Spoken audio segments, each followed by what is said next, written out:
Last page, diminished seventh chords, they only occur here in minor, right?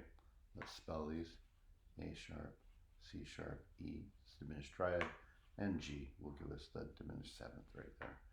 F sharp, A, C, and E flat will give us the diminished seventh there. D, F, A flat, and then C flat will give us the diminished seven right there. Okay. G, B flat, D flat, and F flat will give us the diminished seventh right there. E sharp, G sharp, and B plus a D will give us the diminished seventh there. And C sharp, E, G, and then B flat will give us the diminished right there. So always diminished triad, diminished seventh. How do you calculate those diminished sevenths so quickly? Well, you know your minor sevenths really quickly, and then you just modify. For instance, we know that A to G is a minor seventh because the A minor chord, or just that this is a whole step apart when you flip it. So since this has been raised up, closes that gap, making it diminished seventh. We know that C to B is a major seventh, so C sharp would make it a minor seventh because it gets smaller, and then B flat would make it even smaller, right? You have to practice that. Say, well, what was the dominant seven or the minor seventh? And then you just go from there.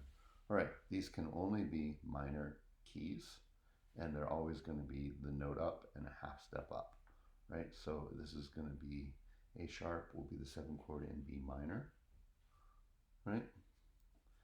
F sharp will be the seventh chord in G minor. D will not be the seventh chord in D sharp, although enharmonically you could think that. You have to be up a note name, so it will be E flat minor, right? G will be in A flat minor.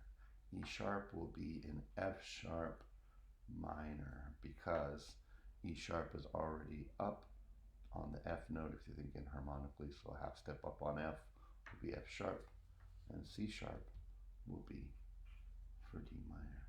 Now, that's the only place you'll see it naturally occurring. We're using the harmonic minors to build this. 7 diminished chords are often a substitute because they sound basically like a dominant seventh chord with a little bit of a flavor note right there. Okay, and we'll look at that more when we're doing sound itself. So we'll often see the diminished 7 as a substitute for the 5 or in conjunction with the 5 doing the dominant chord thing. I will say this though, that as we get into more complicated music, that composers love the sound of this chord and they'll use it all over the place in different ways. Even in the major, they'll draw it over and say, well, I'm just borrowing this from the minor because I like the sound of this better than the half diminished 7 for the 7 chord. Composers do this all the time. You are already familiar with this. It's called mode mixture or mode borrowing, where you pull the quality of one chord from one key to another. An example of that is when you're in a minor piece and you're coming to the very end and you're going 5-1 and you're expecting a minor 1 chord, but instead all of a sudden it's sort of a sweet, happy, or sad, but still sweet sounding major 1 chord. And that's called the Pickety Third. And when we do sound videos and things, or maybe face-to-face, I'll demonstrate that for you. So this is unique. It's just, it's usually in place of the 5 chord in minor, right? And sometimes it just gets borrowed around.